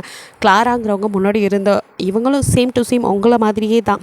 அவங்க ஏஜில் உங்களை மாதிரி வந்துட்டு ரொம்ப டேலண்டடாக ஆஃபீஸர் அவங்க. இவங்களும் உங்களை மாதிரியே தான். அவங்கள தான் இன்ஸ்பிரேஷனாக நீங்கள் வச்சுட்டு நீங்களே இந்த ஆப்ரேஷன் பண்ணுறேன்னு சொல்லியிருப்பீங்க. ஆக்சுவலி உங்களுக்கு முன்மாதிரியாக இருந்தவங்கள நீங்களே இப்படி எதிர்த்து பேசுகிற மாதிரி ஆயிடுச்சுங்கிற மாதிரி தான். இப்படி ஒரு சூழ்நிலையிலே நம்ம இவங்களை சந்திக்கணுங்கிற மாதிரி இவங்களும் உங்களை மாதிரி தான் மாஃபியாவை வந்துட்டு அவங்க கேங்குள்ளேயே போயிட்டு எல்லாரையும் வந்து இந்த மாதிரி பிடிச்சி கொடுத்துருப்பாங்க கூண்டோட. அதே மாதிரி எப்படி போனாங்களோ அதே மாதிரி வெளியில் வந்தது. அவங்களோட ஒரு எவிடன்ஸ் கூட யார்கிட்டையும் சிக்காமல் தான் எல்லாத்துலேயுமே அவங்க பண்ணியிருப்பாங்க. அதனால தான் அவங்களுக்கு வந்துட்டு கிளாராங்கிறது அவங்க நேமாக இருந்தாலும் அவங்களுக்கு விண்ட்டுன்னு இன்னொரு நேம் இருந்திருக்கும். காற்று மாதிரி எந்த இடத்துல வேணாலும் போயிட்டு வர முடியும் அப்படிங்கிற மாதிரி. ஸோ அவங்கள தான் நீங்கள் இன்ஸ்பிரேஷனாக நினச்சிட்டு இருந்திருப்பீங்க. இவங்க தான் எங்களுக்கு எல்லாத்துக்குமே இன்ஸ்பிரேஷன். ஆனால் இவங்க கல்யாணம் ஆனவங்கங்கிறது பெரிய ஷாக். அதுலேயும் இந்த ஜாங்கு கூட அம்மாவா இவங்க அப்படின்னு நீங்கள் ஷாக்லேயே அவங்களே பார்த்துட்ருக்கீங்க. அவங்க எக்ஸ்கியூஸ் மீ சார் அப்படின்ட்டு ஒரு குரல். யாரான்னு தெரியும் பார்த்தா வேற யாரும் இல்லை, ஆரம். இவன் அவங்களோட சீஃபுக்கு கீழே இவன் உங்களுக்கும் மேலே. ஸோ வந்துட்டு அவன் வர ஷிட் இவரை நினச்ச இவர் இந்த ஆப்ரேஷனில் இருக்கும்போது இப்படி வராமல் நடக்காமல் இருக்கும், இவரோட வேலையாக தான் இருக்கும் அப்படிங்கிற மாதிரி அவனும் அப்படியே உங்கள் 2 பேர்த்தையும் முறைச்சிட்டு வரான். ஜிமினுக்கும் உங்களுக்கும் சீனியர் அவன். ஸோ அவன் தான் இது வந்துட்டு பண்ணியிருப்பான். அவனுக்கு வந்து டவுட்டாகவே இருந்திருக்கும். தயாங் காணா போனதுலேருந்து அவனோட டெட் பாடி கிடைக்கவே இல்லை. அதே சமயம் அவன் ஃபேமிலியிலேருந்து யாரும் வரல. மாஃபியா குரூப்பில் ஜேகே அப்படிங்கிற ஒருத்தன் அங்கே வளர ஆரம்பித்தது. ஸோ எல்லாத்தையும் கால்குலேட் பண்ணவனுக்கு ஏதோ ஒரு சந்தேகம் இடிச்சுக்கிட்டே இருந்திருக்கும். ஸோ அவன் ஒவ்வொன்றா தோண்டி துருவ ஆரம்பிச்சிருப்பான். அப்படி தான் நீங்கள் போனதையும் அவன் ஃபாலோ பண்ணிட்டே வந்திருப்பான். அப்பையும் கூட ஜேகே செத்து போனதுக்கான எந்த ஒரு அறிகுறியும் இல்லை. அப்பயுமே அவன் பாடி கிடைக்கல. So he is clever. அவன் சாகலை அப்படின்ட்டு அவன் உங்களுக்கு பின்னாடி தான் இவனும் தேட ஆரம்பிச்சிருப்பான். ஒவ்வொன்றா தேடினவனுக்கு கடைசியாக ஜேகே எங்கே போனான் அப்படிங்கிறதே தெரில. பட் ஏதோ ஒருத்தவங்க மூலியமாக அவனுக்கு தகவல் மட்டும் வந்துட்டு இருக்குது. ஜேகே இந்த இடத்துல தான் இருந்தான். கடைசியாக வந்துட்டு ஒரு வைத்தியசாலையில் இருந்தது. அதுக்கப்புறம் அவன் போனதுன்னு டீட்டெயில்ஸ்லாம் அவனுக்கு கொடுத்துருப்பாங்க. அது யார் என்னன்னு தெரில. பட் அவனுக்கு டீட்டெயில் கிடச்சிருந்தான். தேடி அவனும் வந்திருப்பான். அப்போ தான் நீங்களும் ஜிமினும் இவனை பிடிச்சிட்டு வந்தது. அப்போ ஆரம்க்கு தெரிஞ்சிருக்காது எங்கே போனான், இங்கே தானே வந்ததா தகவல் அப்படின்னு அவன் தேடி பிடிச்சி கொஞ்ச நாள் கழிச்சு தான் இங்கே வரான். அதுக்குள்ளே நீங்கள் அந்த வேலையெல்லாம் பார்த்து வச்சுருக்கீங்க. ஸோ ஆரம் தான் இதெல்லாத்தையும் கண்டுபிடிச்சது. ஜிமினோட அப்பா கிட்ட தான் சீஃப் அப்படின்னு போய் நின்னதும் சொல்லுங்கள் என்ன ஆப்ரேஷன் அடுத்தவங்களுக்கு, ஏன் இங்கே இருக்கீங்க அப்படிங்கிற மாதிரி கேட்க, இப்போ நான் கொஞ்ச நாள் லீவில் இருந்தேன். ஸோ இனிமேல் தான் என்னோடய டியூட்டி ஸ்டார்ட் ஆகுது. அதுக்கு முன்னாடி சில விஷயங்கள் உங்ககிட்ட சொல்லணும். சொல்லலாமே. நான் தேடின வரைக்கும் ஜேகே ஹீரா அண்ட் ஜிமினோட கஸ்டடியில் இருக்காங்க. வாட்? இதுக்கே ஷாக்கான எப்படி? நம்ம ஹீராவும் ஜிமினும் நிறைய பண்ணியிருக்காங்க. நம்மக்கிட்டே சொல்லாமல் ஒருத்தனை அடைச்சி வச்சு இப்போது ஒயிட் ரூம் சார்ஜ் வேறு பண்ண போகிறாங்க. என்ன சொல்கிறீங்க? எல்லாமே அவங்க 2 பேர் வேலை தான் அப்படின்னு அவன் தான் ஜிமினோட அப்பாக்கிட்டையும் போட்டு கொடுத்து அவரையும் கூட்டிகிட்டு வந்திருப்பான். ஸோ நீங்களும் ஜிமினும் சுத்தம் சீனியர்ட்ட மாட்டணும் அப்படின்னு 2 பேரும் அப்படியே தலையை கவுந்து விட்டு நின்றுட்டுருக்கீங்க. இன்னும் ஏன் இப்படியே நின்றுட்டுருக்கீங்க? 2 பேரும் ஃபஸ்ட்டு வெளியே போங்க அப்படின்னு சொல்லிட்டு ஜிமின் அப்பா கத்த உங்களுக்கு கஷ்டமாக போயிடுது. சே, யார் முன்னாடி கெத்தா நிற்கிறேன்னு நினச்சோமே, அவன் முன்னாடி இப்படி வெத்து பேப்பர் ஆட்டம் ஆகிட்டோமே அப்படின்ட்டு ஜிமினோ என்ன வா அப்படின்னு அவங்க கையை பிடிச்சி எடுத்துகிட்டு போவேன். அதை இந்த நிலமையில கூட ஜேகேக்கா அவன் கையை பிடிச்சிட்டு போகும்போது யுப்பில்லாட்டி எத்தனை டைம் சொன்னாலும் கேட்க மாட்டானா அப்படின்ட்டு அவன் கோபமாக முறைச்சிருக்கா ஆரமா. இப்போ இது ரொம்ப முக்கியமாடா அப்படிங்கிற மாதிரி பார்க்க அவனும் அப்படின்ட்டு நின்றுட்டுருக்கான். இங்கே நீங்கள் 2 பேர் வெளியில் வந்து நின்றுட்டுருக்கு. நான் அப்போவே சொன்னேன் கேட்டியா நீ, தேவையில்லாத வேலை அப்படின்னு சொல்லிட்டு ஜிமின் புலம்ப நீங்கள் அப்படியே முறைச்சிட்டு அப்போது அவன் என் தங்கச்சியை கொன்னதுக்கு அப்படியே விட்டுருணுமா, எல்லாத்தையும் நான் விட்டுருணுமா அப்படின்னு நீங்கள் அடுப்பில் இங்கே புலம்பிட்டுருக்க. சரி ஆரம்பிக்காத, மறுபடியும் அமைதியாக இருக்கும் கொஞ்சம் நேரம் அப்படின்னு ஜிமின் அவங்கள காம்ப்ரமைஸ் பண்ணிகிட்ருக்கான். இங்கே உள்ள 4 பேர் பேசிகிட்டு அப்போ ஆரம்பிங்கும் ஜேகேவே அங்கே விட்டுட்டு 2 பேர் மட்டும் தயாங்கோட அம்மாவும் ஜிமின் அப்பாவும் மட்டும் பேசிக்கிறாங்க. ஸோ இதெல்லாம் நடந்துருக்கக்கூடாது, ஸோ சாரி அப்படிங்கிற மாதிரிலாம் அவர் சொல்லிவிட்டு அதுக்கு அடுத்தது உங்ககிட்ட ஒரு லெட்டர் வருது. நீங்கள் என்ன அப்படின்னு பார்க்க இப்போ 4 பேருமே வெளியில் வராங்க. அவங்க ஏதோ பேசி முடிச்சுட்டு வெளியில் வந்தவங்க ஜிமினுக்கும் உங்களுக்கும் ஆளுக்கு ஒரு லெட்டரை கையில் கொடுக்க நீங்கள் 2 பேர் திருன்னு முழிக்க உங்கள் 2 பேர்த்தையும் 20 நாளைக்கு டிஸ்மிஸ் பண்ணுறோம் அப்படிங்க. அவ்வளோதான் உங்களுக்கு தூக்கி வாரி போடுது. இப்போ தாண்டா டியூட்டிலே ஜாயின் பண்ணேன் அதுக்குள்ளே அப்படின்ட்டு அதுவும் ஜேகே முன்னாடி வேலை போச்சே அப்படின்னு ரொம்ப ஒரு மாதிரியாக இருக்குது. நீங்கள் அப்படின்னு நிமிராமல் ஓரக்கண்ணால் மட்டும் அவனை பார்க்க அவனும் உங்களையே தான் பார்த்துட்ருக்கான். அவனும் போச்சா எம்எல்ஏ கை வைக்கிறியா பார்த்தில்ல அப்படின்ட்டு உங்களை பார்த்து கண்ணடிக்க உங்களுக்கு செம்ம கடுப்பாகுது. அப்படி நீங்கள் பல்ல கடிச்சிட்டு நிற்கிறீங்க. ஜிமின் அப்பாக்கோ அப்படியே ஒரு கர்வமாக இருக்கும்னு சொல்லுவாங்களா, அந்த மாதிரி ஜிமினை எப்படி பிடிக்குமோ அதே மாதிரி தான் தயாங்கியும் அவர் வந்து உருவாக்கியிருப்பார். அப்பா இல்லாதனால அவனை நம்ம தான் ஃபுல் கேர் பண்ணிக்கணும்னு அவர் ஒரு அப்பாவாக இருந்து எல்லாமே சொல்லி கொடுத்துருப்பாரு. ஸோ ஜிமினி தயாங்கி ஈவனாக தான் அவர் எல்லாம் பண்ணியிருப்பார். என்ன இப்போ தயாங் ஜேகேவாக இருக்கான் அவ்வளோதான், பேர் உருவம் தான் மாறிக்க தவிர குணம்லாம் மாறாதில்ல. அவள் என்னோடய வளர்ப்பு எப்போவும் சரியாக தான் இருக்கும் அப்படிங்கிற மாதிரி இருக்கா. ஆக்சுவலி என்ன நடந்திருக்குன்னா ஆரம்பிட்ட வந்துட்டு கால் பண்ணி சொன்னதே வேறு யாரில் அவன் ஒரு வைத்தியசாலையில் இருந்திருப்பாள். அங்கே ஒரு பாக்ஸ் கூட கொடுத்துட்டு வந்திருப்பாள். அந்த பாக்ஸை வந்து கொடுக்க சொன்னதே ஆரம்பிட்ட தான் சொல்லியிருப்பான். சீனியர் படிக்க ஸோ அந்த அவனோட நம்பர் தான் கொடுத்துட்டு வந்திருப்பான். ஸோ அவர் கால் பண்ணி இந்த மாதிரி நீங்கள் வாங்க அப்படின்னு, ஏன்னா 5 வாரம் ஆகியும் அவன் வந்திருக்க மாட்டான். ஸோ சொன்ன டேட்டுக்கு மேலே நிறைய நாள் ஆயிடுச்சு, இன்னும் வர காணமேன்ட்டு தான் சரி அவன் சொன்ன நம்பர் கால் பண்ணி அவங்கள வர வச்சு கொடுத்துடலான்ட்டு கரெக்டாக கால் பண்ணி கூப்பிட்ருப்பாங்க. ஆரமும் அதை போய் வாங்கியிருப்பான். அதில் வந்துட்டு கடைசி மூச்சு இருக்கிற வரைக்கும் இந்த நாட்டுக்காக தான் இந்த ஜேகே உயிரை விடுவான். அதுக்கு முன்னாடி எனக்கு டெத்து வந்தாலும் அது நான் அந்த டெத்தை கூட மன்னிக்க மாட்டேன் அப்படிங்கிற மாதிரி எழுதிட்டு, அது மட்டும் இல்லாமல் கொஞ்சம் இந்த மாஃபியா கும்பலை பற்றின எவிடன்ஸ் அவங்கிட்டே இருக்கிறது, ப்ளஸ் அந்த வாட்ச் அதான ரொம்ப முக்கியமே, அதையும் சேர்த்து அந்த பாக்ஸில் தான் வச்சுருப்பான். அதெல்லாம் ஆரம்க்கு கிடச்சிருக்கும். ஸோ அதெல்லாம் கிடச்சதுமே இதெல்லாம் ஜேகேவோட வேலை, அதாவது தயாங்கான ஜேகேவோட வேலை அப்படின்னு புரிஞ்சுக்கிட்டு ஆரமோ அதெல்லாம் எடுத்துகிட்டு ஜிமின் அப்பாவை போய் பார்த்துட்டு ஜேகேவை பார்க்கலான்ட்டு இருப்பான். அதுக்குள்ளே தான் நீங்கள் அவனை பிடிச்சது எல்லாம் நடந்திருக்கும். எல்லாத்தையுமே ஆரம் ஓரளவுக்கு கணிச்சிட்டு தான் போய் ஜிமின் அப்பாட்ட சொல்லி இதுக்கு மேலே லேட் பண்ணக்கூடாது, உடனே போய் அவனை காப்பாற்றணுன்ட்டு தான் எல்லாருமே அவங்க வந்திருப்பாங்க. ஸோ இதெல்லாம் அப்படியே நினச்சிட்டு நிற்க, அப்போது அப்படியே ஜேகேவோட அம்மா பக்கத்தில் வந்து நிற்கிறாங்க. ஜேகே அப்படியே அவங்களே பார்க்க, அவங்களோ இதுக்கு என் பையன் செத்து இருந்தால் கூட நான் சந்தோஷப்பட்டிருப்பேன், நான் அவன் ஒரு ஆஃபீஸராக தான் இருக்கான் அப்படின்னு தான் நினச்சேன், ஆஃபீஸராக செத்து இருந்தால் கூட சந்தோஷம்தான், ஆனால் இவ்வளோ பெரிய மாஃபியாவா இப்படி திரும்பி என் கைக்கு வருவான்னு நான் நினைக்கவே இல்லை அப்படிங்கிற மாதிரி அவங்க சொல்லிவிட்டு அவங்க பாட்டுக்க இவன் வந்ததில் எனக்கு சந்தோஷமே இல்லைங்கிற மாதிரி அவங்க போக, இதை கேட்ட ஜேகேக்கோ மனசே உடஞ்சி போயிடுது. ஒரு நிமிஷம் தான், அடுத்த நிமிஷமே அதை பற்றி அவன் பெருசாக கண்டுக்காத மாதிரி அவன் பாட்டுக்க நமக்கு என்னான்னு உட்காந்துட்டு அங்கே உட்காந்து தாளம் போட்டுட்ருக்கு. அவனை அப்படியே குறுன்னு ஜிமின் அப்பா பார்க்குறாரு. இல்லை இவன் சரியா இல்லை, ஆனாலும் உணர்வுகளை மறைக்கிறான் அப்படின்னா யாரோ நம்மளை கண்காணிச்சிட்ருக்காங்க.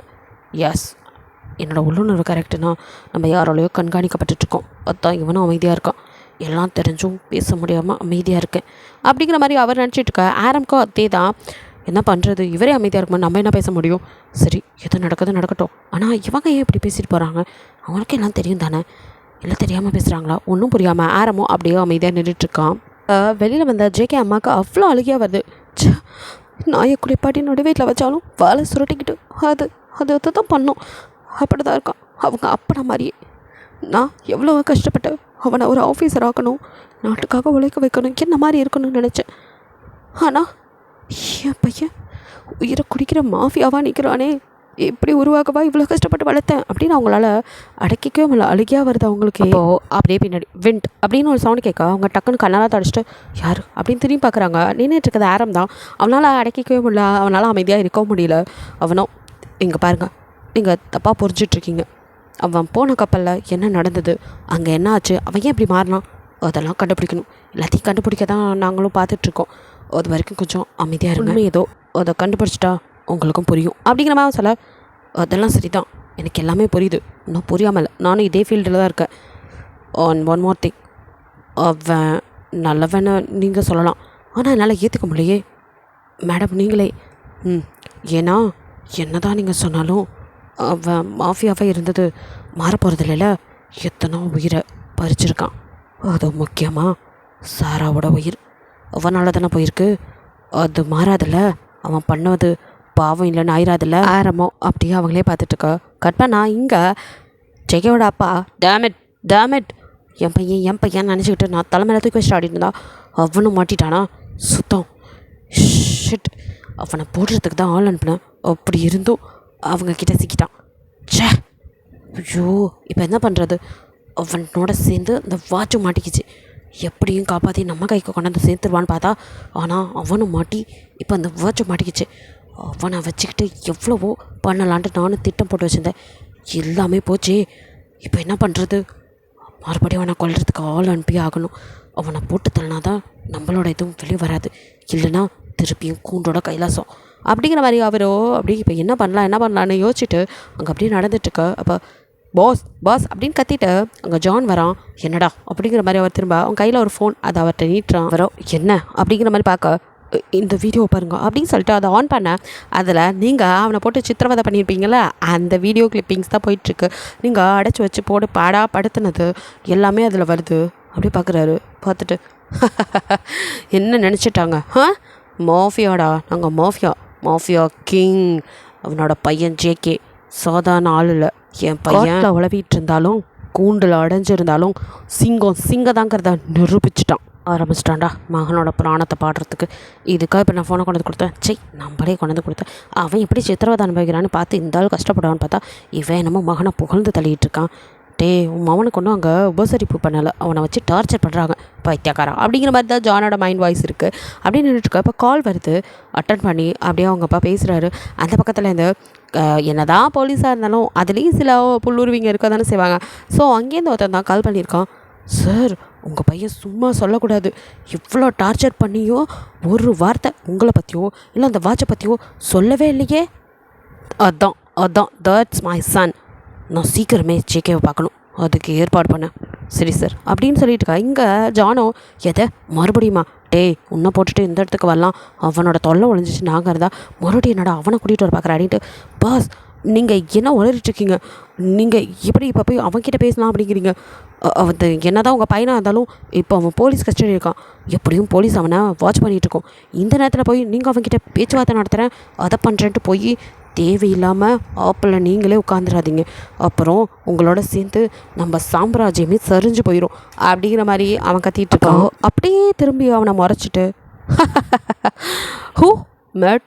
S me, I am mad அப்படின்னு சொல்லிட்டு பக்கன்னு சிரிக்க, இந்த ஆள் பைத்தியமே தான் அப்படிங்கிற மாதிரி அவன் பார்த்துட்டு இருக்க. இந்த உலகத்தில் இருக்கிற எல்லாருமே ஒவ்வொரு வகையில் பைத்தியம் தான். ஆனாலும் அந்த பைத்தியக்காரத்தனத்தை சிலரால் மட்டும்தான் கட்டுப்படுத்தி வச்சுக்க முடியும், எல்லாராலையும் முடியாது. C, let me tell you something. எனக்கு பிடிச்சிருக்கிறது பைத்தியம் இல்லை, வெறி. வெறி மேன், வெறி. இந்த உலகத்தையே கட்டுப்படுத்தி என் காலுக்கு அடியில் வச்சுருக்கணும். நான் மட்டும்தான் அப்படிங்கிற நிலைமையை உருவாக்கணும். அந்த வெறி. இதெல்லாம் சரிதான், அதுக்கு என்ன பண்ண போகிறீங்க அப்படிங்கிற மாதிரி அவன் பார்த்துட்டுருக்கான். உனக்கு புரியல? அவன் கண்ணை வச்சு கையை வச்சு அவன் கண்ணை குத்துறது, அது தெரியுமா உனக்கு? அப்படின்னு சொல்லிட்டு அவன் முழிக்கிறான். உனக்கு புரிகிற மாதிரி சொல்லணும், அவன் பொருள் எடுத்து அவனை போடுறது, அதை தான் நான் இப்போ பண்ணிகிட்ருக்கேன். சத்தியமாக புரியல அப்படிங்கிற மாதிரி பார்க்க, உனக்கு புரிகிற மாதிரி சொல்லணுன்னா அப்படின்னு சொல்லிட்டு அவன் என்ன பண்ணாங்கதை சொல்ல ஆரம்பிக்கிறான். 5 வருஷத்துக்கு முன்னாடி இதே மாதிரி தான் ஷிப்பில் கண்டெய்னராக குக்கின், ஹெராயின், அப்புறமா வெப்பன்ஸ் அப்படின்னு பலவிதமான எல்லா பொருட்களையும் எடுத்துகிட்டு என்னோடய கப்பல் நடுக்கடலில் போயிட்டு இருந்துச்சு. அப்போது என்னோடய கப்பலை ரவுண்ட் பண்ணது வேற யாரும் இல்லை, இந்த ஆஃபீஸர்ஸோட கப்பல் தான். அப்போது 2 படைக்கும் நடுவில் பெரிய ஃபயர் ஆக்சிடெண்ட் நடந்துகிட்டு இருந்துச்சு. இந்த பக்கமும் அந்த பக்கமும் நிறையா பேர் செத்து குவிஞ்சிட்டு இருந்தாங்க. இப்போது சில ஆஃபீஸர்ஸ் அத்துமீறி என் கப்பலுக்குள்ள உள்ளே பூந்தானுங்க. அதில் எல்லாத்தையும் சில மாதிரியாக சுட்டுக்கிட்டு இருந்தோம். அப்போது ஒருத்த மட்டும் எல்லாரையும் சுட்டுக்கிட்டு முன்னேறி வந்துட்டு இருந்தான். இவனை விட்டால் நம்ம குரூப்பையும் முடிச்சிருவான்னு நான் தான் அவனை ஷூட் பண்ணேன் ஃபர்ஸ்ட் டைம். அப்போ தான் அவனை நான் பார்க்கவும் செஞ்சேன். என்னோட துப்பாக்கி குண்டு அவனோட லெஃப்ட் சைட் ஷோல்டரை உரசிட்டு போச்சு. அப்போது அதுக்கு கூட அசராமல் அப்போயும் நின்று எல்லார்கிட்டையும் சண்டை போட்டுட்டு இருந்தான். இப்போது மறுபடியும் நான் தான் அவனை ரைட் சைடு ஷூட் பண்ணேன். அதில் கொஞ்சம் தடுமாறினான். அப்போ அவனை நான் தள்ளி விடும்போது அப்படியே கீழே வந்தவன் அங்கே சாத்தி வச்சிருந்தேன் நங்குரம், அதில் மண்டை அடித்து கீழே விழுந்துட்டான். அவன் மண்டை நல்லா ஸ்ட்ராங்காகவே அதில் அடிபட்டுருச்சு. அதனால் அந்த வழியில் அவன் சுருண்டுட்டான். இப்போ கிட்ட போய் நான் அவனை தட்டி பார்த்தேன். செத்துட்டான்னு நினச்சேன். அவனும் செத்த மாதிரி தான் இருந்தான். எல்லாத்தையும் தூக்கி ஒன்றா போட்டுட்டு அதுக்குள்ளே வந்த கப்பல் கிளம்பிருச்சு. ஏன்னா சேதாரம் அவங்க பக்கம் தான் அதிகம். அதனால் அவங்க செத்த டெட் பாடிஸ் அள்ளிட்டு கிளம்பிட்டாங்க. நாங்கள் இங்கே தப்பிச்சு வந்தாச்சு. எங்களோட அடிப்பட்ட எல்லாத்துக்கும் நான் ஒரு பெரிய டாக்டரை வச்சு ட்ரீட்மெண்ட் பார்த்துட்டு இருந்தேன். அப்போது வந்த ஆஃபீஸர்ஸில் பாதி பேர் செத்ததை விட்டுட்டு போயிருந்தேன். அதில் ஒரு சிலரோட பாடிக்குள்ளே இந்த பாடி இருந்துச்சு. இவனும் செத்துட்டான் தான் நினச்சோம். ஆனால் அப்போது அப்படிங்கிற முனங்கல் சத்தம் கேட்டுகிட்டே இருந்துச்சு. அப்போ தான் நான் போய் ஒத்து பார்த்தேன். அதில் இவன் சாகவே இல்லை. ஷூட் பண்ணியும் டேல் அடிபட்டும் சாகாமல் இருக்கானே அப்படின்னு தான் பார்த்தேன். அதுக்கப்புறம் என்னோடய டாக்டர் ஃப்ரெண்ட் அவன் தான் வந்து அவனுக்கு ட்ரீட்மெண்ட் பண்ணான். அவனை ட்ரீட்மெண்ட் பண்ணி பொழைக்கவும் வச்சாச்சு. இவ்வளோ தூரம் ஒருத்தன் போராடி பொழைச்சிருக்கானா, இட்ஸ் அ மிராக்கல் அப்படின்னு தான் அவனும் சொன்னான். நானுமே அப்படி தான் நினச்சேன். அதுக்கப்புறம் சரி இவன்கிட்ட என்ன பண்ணலாம் அப்படிங்கிற மாதிரி யோசிச்சுட்டு இருக்கும்போது தான் அவன் எழுந்து உட்காந்ததுமே எங்களுக்கு தெரிய வந்தது அவனுக்கு பழைய நினைவுகள் எதுவுமே இல்லை அப்படின்னு. அப்போ தான் என் ஃப்ரெண்டுக்கு எதோ தோணுச்சு. அவன் டாக்டர் மூலம் இவனை வச்சு சோதனையிலையா நம்ம டெஸ்ட் பண்ணணும் அப்படிங்கிற மாதிரி சொன்னான். எனக்குமே அப்போதைக்கு எதுவும் புரியல. என்ன சொல்கிற அப்படின்னு கேட்கும்போது, இவனுக்கு போலீஸ் எப்படிலாம் ஃபைட் பண்ணுவாங்க, அவங்க எப்படிலாம் வந்துட்டு எப்படி எல்லா விஷயமும் தெரிஞ்சு வச்சுருக்கான். ஸோ இவனை நீ யூஸ் பண்ணிக்கிட்டா உன்னோட மாஃபியா கேங்கே செமகெத்தாக இருக்கும் அப்படிங்கிற மாதிரி சொல்லி அவன் தான் உசுப்பேற்றி விட்டான். எனக்குமே அது சரின்னு பட்டுச்சு. ஏன்னு கேட்குறியா? ஏன்னா அவனை நான் சந்தித்தப்போ எப்படி இருந்தானோ அப்படியே தான் அவனுக்கு நினைவுகள் தான் இல்லை. ஆனால் என் முன்னாடி அவனை கூட்டிகிட்டு வந்து நிறுத்தும் போது என்னை பார்த்து எதிரி கேங்கு அப்படிங்கிற ஒரு பயமே இல்லை. அப்படியே வந்துட்டு ஏதோ அங்கே நான் அவனை விருந்துக்கு கூப்பிட்ட மாதிரி தான், அதை விட கெத்தாக வந்து நின்றான். அந்த கண்ணில் ஒரு துளி பயம் இல்லை. ஞாபகங்கள் ஏதாவது போது எங்கே இருக்கும் அப்படிங்கிற ஒரு பயம் இருக்கும்ல, அது கூட அவன் கண்ணு இல்லை. என்ன இவன் செஞ்சிட போகிறான் அப்படிங்கிற மாதிரி தான் இருந்துச்சு அவன் பார்வை. அது மட்டும் இல்லை, அவனோட உருவ ஒற்றுமை. அவன் அப்படியே என்ன மாதிரி. அதை பார்த்ததுமே தெரிஞ்சுக்கிட்டேன் அவன் என்னோட புள்ள தான் அப்படிங்கிறத. இப்போ ஜானோ, எதை என்ன சொல்கிறீங்க? அது ஏதோ ஆஃபீஸராக நீங்கள் இப்படி மாற்றி வச்சுருக்கீங்கன்னு நானும் கேள்விப்பட்டேன். ஆனால் உங்கள் பையனா? அது எப்படி கன்ஃபார்மாக உங்களால் சொல்ல முடியும்? ஏன்னா அவனோட பேட்சில் இந்த நேமை பார்த்தேன். அவன் அம்மா யாருன்னு தெரிஞ்சுக்கிட்டேன். அப்போ தெரிஞ்சது அவன் என்னோடய பையன்னு. என்ன சொல்கிறீங்க? அவன் அப்படின்னு சொல்லிட்டு அவன் ஏதோ அவனுக்கு தெரியாதில்ல, ஸோ அவன் யோசிச்சுட்ருக்கான். இப்போ அவர் மறுபடியும் கண்டினியூ பண்ணுறாரு. இப்போ ஜானோ, அதெல்லாம் சரி, நீங்கள் சொல்கிற மாதிரி அவன் உங்கள் பையன். எல்லா ஞாபகத்தையும் அழிச்சிட்டிங்க, மூஞ்செல்லாம் மாற்றிட்டீங்க, அதனால் அவங்க கூட இருக்கான். ஆனால் அவனுக்கு திடீர்னு எல்லா நினைவும் வந்துருச்சுன்னா? ஓ நோ நோ, வாய்ப்பே இல்லை. என்னோடய டாக்டர் ஃப்ரெண்ட் அவ்வளோ ஜீனியஸ். அவன் ரிசர்ச் பண்ணி எதையுமே தோற்றதில்லை. அவன் பண்ண ஆப்ரேஷன் தோக்காது. 5 வருஷமாக வராத நினைவு இனிமேல் வரப்போகுது ஷர் அப்படின்னு சொல்லிட்டு அவனும் சொல்கிறான். இங்கே ஜேகே முன்னாடி நிறைய ஃபோட்டோஸ் வீடியோஸ் அது மட்டும் இல்லாமல் நிறையா பொருள்லாம் அங்கே இருக்கா. அது அவன் அப்படியே குறுன்னு பார்த்துட்ருக்க. அப்படியே பக்கத்தில் வந்து ஜிமின் அப்பாவோ, சொல்லு, இதெல்லாம் பார்த்தா உனக்கு எதுவுமே தோணல? ஞாபகம் எதுவும் வரலையா? அப்படின்னு அவன் பார்க்குறான். ஃபஸ்ட்டு இதில் இருக்கவன் யார் அப்படின்னு கேட்குறான் ஜேகே. செம்ம கடுப்பாகுது. பிகாஸ் அவன் கேட்டது தயாங் ஃபோட்டோவை காமிச்சு, நீ தாண்டா இது அப்படின்னு சொல்லி மண்டையாக கொட்டின போல் ஆரம்புக்கு கோவம் வந்து, இவன் வேணும்னு பண்ணுறானா இல்லை தெரியாமல் பண்ணுறானா? எல்லாம் தெரிஞ்சு தானே எல்லாம் பண்ணான், இப்போ என்னமோ எதுவுமே தெரியாத மாதிரி நடிச்சிக்கிட்டு இருக்கான் அப்படின்ட்டு செம்ம கடுப்பாகுது அவர் ஜிமின் அப்பாவோ. ஓகே அப்படின்னு தன்னைத்தானே காம் பண்ணிவிட்டு, நல்லா பாரு, இதில் உள்ளது யாருன்னு உனக்கு யாரையுமே தெரில. இதில் இருக்கிறதெல்லாம் உன் அம்மா, உன் கூட உள்ள ஃப்ரெண்ட்ஸ், இவங்க தான் இருக்காங்க. பழைய ஞாபகங்கள் எதுவுமே வரல? நல்லா பார்த்து சொல்லு. எத்தனை டைம் பார்த்தாலும் அதே தான். எனக்கு இவங்க யாருன்னு தலை எதுவும் ஞாபகத்திலே இல்லை. அப்படியே இங்கே ஒன்று விட்டா எப்படி இருக்கும் அப்படிங்கிற மாதிரி ஜிமின் அப்பாவுக்கும் இப்போ கோவம் வருது. அவருக்கோ தான் ஃப்ரெண்டோட பையன், அது மட்டும் இல்லாமல் நல்லா இருக்கிற பையன் இப்படி இருக்கானே அப்படிங்கிற மாதிரி கோவத்தில் அவருக்கு என்ன பண்ணுறது தெரில. என்னடா எதை கேட்டாலும் தெரிலங்கிறான் அப்படிங்கிற மாதிரி அவர் மாதிரி காரமாக, கொஞ்சம் அமைதியாக இருங்க, நான் பேசி பார்க்குறேன் அப்படின்னு சொல்லிட்டு இப்போது ஜேகே முன்னாடி ஆரம் அப்படியே வந்து உட்கார. ஜேகேவோ, என்னடா இப்போ நீ என்ன புதுசாக கதை சொல்ல போகிறாங்கிற மாதிரி பார்த்துட்ருக்க. அப்போ ஆரமா அவன் லைஃப்பில் நடந்ததில்ல, எப்படி சின்ன வயசுலேருந்து அவங்க ஜேர்னி, அவங்க வந்துட்டு எல்லாமே ஒன்றா தானே இருந்திருப்பாங்க. ஸோ அவங்களோட ஜேர்னி எப்படி இருந்துச்சு, அவன் எப்படி வந்தான், அவன் எப்படி வந்து போலீஸ் ஆஃபீஸர் ஆனால் அதுக்கப்புறம் ட்ரைனிங் போனது, இந்த கப்பலில் காணா போனது எல்லாத்தையும் சொல்லி முடிக்க. அப்படியே ஜேகேவோ, அட அட அட சார், நீங்கள் போலீஸ் ஆனதுக்கு பதிலாக பேசாமல் டேரக்டராகவோ இல்லை ஸ்கிரிப்ட் ரைட்டராகவோ வந்திங்கன்னா வச்சுக்கோங்க, சூப்பராக இருக்கும். என்னமா கதை சொல்லிடுறீங்க? ஒரு வேளை போலீஸில் எப்படி கதை சொல்லலான்னு கூட சொல்லித்தராங்களோ. எனிவே நைஸ் ஸ்டோரி, ஆசம் அப்படின்னு சொல்லி கைத்தட்ட செம்ம கடுப்பான ஆரம்பம். வாட் யூ பிளட்டி அப்படின்னு சொல்லிட்டு அங்கே உள்ள டேபிளை டொம்முன்னு தட்ட விசாரணையை வெளியில் உட்காந்து பார்த்துட்டு இருந்த ஜேகே அம்மாவுக்கு செம்ம கடுப்பாகுது. இவன் என்னது மனசில் நினச்சிட்ருக்கான், என்னை உயிரோடு புதைக்கலான்னு நினைக்கிறானா, இவன் ஏண்டா வந்தானு நினைக்க வைக்கிறானேன்னு அவங்க ஒரு பக்கம் செம்ம கடுப்பில் அப்படியே பார்த்துட்ருக்காங்க. இங்கே ஓரமாக இவ்வளோ நேரம் இருந்த ஜிமின் அப்பாவுக்கும் செம்ம கடுப்பாகுது. ஏய் என்னடா ஓவராக பண்ணிகிட்ருக்க, நாங்களும் பொறுமையாக உங்ககிட்ட கிளிப்பிள்ளைக்கு சொல்கிற மாதிரி ஒவ்வொன்றா சொல்லிட்டு இருந்தா, நீ என்ன வேணும்னே எங்கள் பொறுமையை சோதிக்கணும்னு இப்பெல்லாம் பண்ணிகிட்ருக்கேன். என்ன இங்கே பார், நீ தயாங் தான், என்ன தான் நீ மாறினாலும் உன்னோட கேரக்டர் மாறாதில்ல, அதனால தானே நீ தானே இதெல்லாம் பண்ண, எங்களுக்கு தெரியும், ஒத்துக்கோ. உன்கிட்டேருந்து நம்ம நாட்டை காப்பாற்றுறதுக்கு நாங்கள் போராட வேண்டியதாக இருக்கும் போலையே அப்படிங்கிற மாதிரி அவர் பேசுகிறாரு. Hey cool cool cool down அப்படின்னு அவன் லாகையாக அப்படியே சாஞ்சு குறைய. எங்கள் ஆரம்புக்கு பிபி எகுறாத குறை தான், இவன் என்ன பண்ணிகிட்ருக்கான் அப்படிங்கிற மாதிரி கடுப்பாகுது. அவனும் அப்படியே கூலாக உட்காந்துட்டு, இப்போ எதுக்கு இப்படி ஹைப் ஆகுறீங்க, என்னம்மா சொன்னீங்களே, என்ன என்னோட நாடா? ஓ குட் ஜோக், நல்லா புரிஞ்சுக்கோங்க, நான் JK, heartless dark mafia JK, எப்போவுமே ஜேகே தான். என்னோட நாடு, மொழி அதெல்லாம் இது கிடையவே கிடையாது.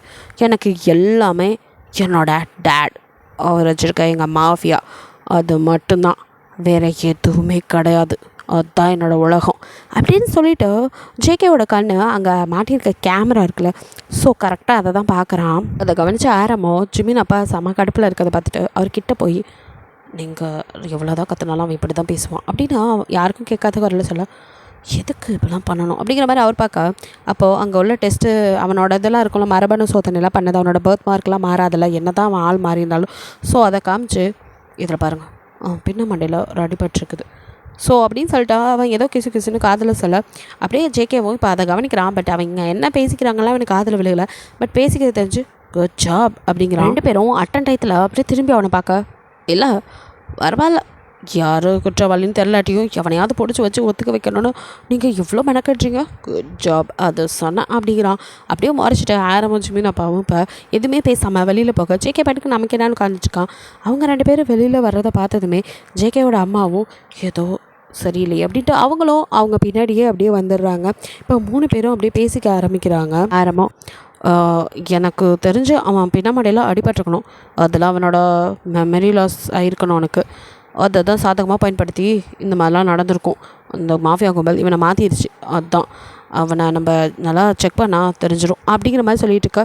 கரெக்டாக ஜேகே ஆமாம் அதுதான் நான் நினைக்கிறேன், நம்ம ஏன் குழப்பிக்கணும், பேசாமல் ஹாஸ்பிட்டல் கொண்டு போய் ஆனால் ஃபுல்லாக செக் பண்ணிட்டா எல்லாம் தெரிஞ்சிட போகுது, ஓகே அதுக்கு உடனே ரெடி பண்ணுங்க அப்படின்னு ஜிமின் அப்பா என்ன தான் வாயால் சொன்னாலும் அவர் மனசுக்குள்ளேயோ அதையும் தாண்டி எதையும் அவன் மறைக்கிற மாதிரி இருக்குது, ஏதோ ஒரு ரகசியம் அவன்கிட்ட இருக்குது, அது என்னன்னு நானே கண்டுபிடிக்கிறேன் அப்படிங்கிற மாதிரி அவர் நினச்சிட்டு இருக்காரு. இவங்க 3 பேர் பேசி முடிவெடுத்து உடனே வந்துட்டு அவனுக்கு ஃபுல் பாடி செக்கப்லாம் பண்ணுறாங்க. ஸோ அவனுக்கு செக்கப்லாம் முடிஞ்சு இங்கே அப்படியே ஜேகேவோ நைட்டு 11 மணி ஆகியும் அவனுக்கு தூக்கமே வரல, அப்படியே வந்துட்டு வெட்டத்தை பார்த்த மாதிரி படுத்துட்ருக்கான். அவனுக்கு இப்போ அவங்க அப்பாவை பற்றி தான் நினைப்பு ஓடிட்டுருக்கு.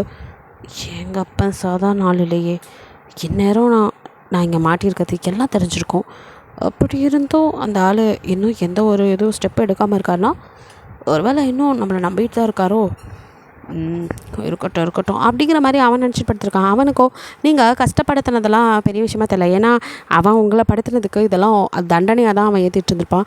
பட் அவன் வெளியில் சொல்லாமல் இருக்கிறதுக்கு காரணம் அவங்க அப்பாவால் ஆபத்து வரும் அப்படிங்கிறது அவனுக்கு தெரிஞ்சதுனால தான் அவன் எந்த உண்மையும் இப்போ வரைக்கும் வாய் திறக்காமல் இருக்கான். இவன் இதெல்லாம் பற்றி யோசிச்சுட்டு இருக்கும்போது அந்த ரூமில் டக்குன்னு லைட்ஸ் எல்லாம் ஆஃப் ஆகுது. என்ன அப்படின்னு பார்த்துட்டு இருக்கா, 4 பக்கம் கேமராவெலாம் வச்சுருப்பாங்க. அவன் என்ன பண்ணுறான்னு அவன் ஆக்டிவிட்டீஸை கவனிச்சிக்கிட்டு தானே இருந்திருப்பாங்க. ஸோ கேமராஸ் எல்லாம் ஆஃப் ஆகுது. ஸோ லைட்டும் ஆஃப் ஆகி என்னமோ நடக்குது, சரியில்லையே, யாரும் வரப்போகிறாங்களா, இப்போ தான் எங்கள் அப்பனை பற்றி நினச்சேன், அடுத்த நிமிஷமே வரானோ அப்படிங்கிற மாதிரி ஜேகேவோ சரி வந்தால் பார்த்துக்கலாம் அப்படிங்கிற மாதிரி அவன் ரெடியாக இருக்கா. பட் கதவோ அப்படியே வந்துட்டு திறக்கிற சவுண்ட் கேட்டு எவனாவது வந்தால் போற்ற வேண்டியது அப்படின்னு நினச்சிட்டு இருக்கும்போது கிட்ட அப்படியே நடந்து வர சவுண்ட் கேட்குது. என்ன பொறுமையாக நடந்து வர மாதிரி இருக்குது, யார் இது அப்படிங்கிற மாதிரி அந்த இருட்டுக்குள்ளே கண்ணே தெரியல, இருந்தாலும் கூர்ந்து யாராக இருக்கும் அப்படிங்கிற மாதிரி பார்க்க கிட்ட வந்தோம். சத்தம் போடாத, பாஸ் லைனில் இருக்கார், உங்ககிட்ட பேசணுமா அப்படின்னு சொல்லிட்டு செல்ஃபோன் அணிட்ட.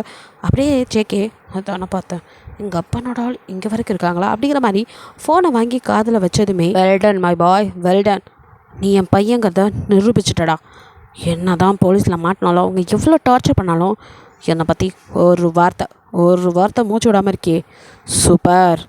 ஆமாம், நான் இப்போ வாய் திறக்காமல் இருக்கிறதுக்கு காரணம் நம்மளோட அடுத்த மிஷன் தான், அதை சக்ஸஸாக முடிக்கணும், அதனால தான் அது வரைக்கும் எந்த ஒரு இதுவும் மூச்சை விடக்கூடாதுன்ட்டு நானே என்னை கட்டுப்படுத்திக்கிட்டு இருக்கேன். அது மட்டும் இல்லை, உங்களுக்கு ஒரு விஷயம் தெரியுமா, இங்கே எல்லோரும் யாரோ தயாங்கான் அவன் இறந்து போயிட்டானா, அவன் தான் நான் நம்பிக்கிட்டு இருக்காங்க, அதுவும் நமக்கு இதாக போச்சு, அதனால தான் அதை வச்சே இவனுங்களெல்லாம் மடக்கி நான் இங்கே கிவ் அண்ட் டேக்ஸ் பாலிசி எடுக்க போகிறேன், புரியலையா, ஒன்று கொத்து ஒன்றை வாங்குறது, அதாவது கொடுக்குற மாதிரி கொடுத்து மொத்தத்தையும் நம்மளே பிடிக்கிறது.